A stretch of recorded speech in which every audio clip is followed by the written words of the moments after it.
ભારતીય બજારો માટે મિશ્ર સંકેતો. એફઆઈએસની કેશ અને વાયદા બંનેમાં વેચવાલી. નેટ શોર્ટ 2,34,000ને પાર. ગિફ્ટ નિફ્ટી 60 પોઈન્ટ્સ નીચે. Asia mixed. ડાઉ ફ્યુચર્સમાં મામૂલી વધારો તો ગઈકાલે અમેરિકાના બજારોમાં હતી નવા વર્ષની રજા. ડિસેમ્બરમાં અનુમાનથી સારા રહ્યા ટાટા મોટર્સના ઓટો વેચાણ આંકડા. વાર્ષિક આધારે સ્થાનિક વેચાણ 1% વધ્યું.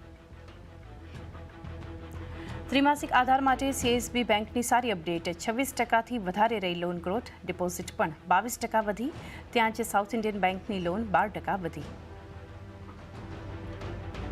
ડિસેમ્બરમાં એનએમડીસીના આયર્ન ઓર સેલ્સમાં જોવા મળ્યો 7%નો ઘટાડો. જોકે પ્રોડક્શન 5% વધી 47 લાખ ટનથી વધારે.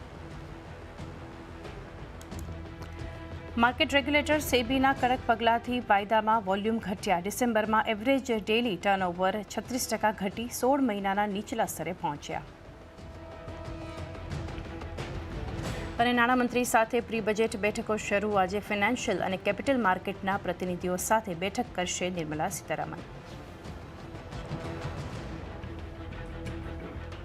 ગુડ મોર્નિંગ અને સૌથી પહેલાં જોઈએ આવનારા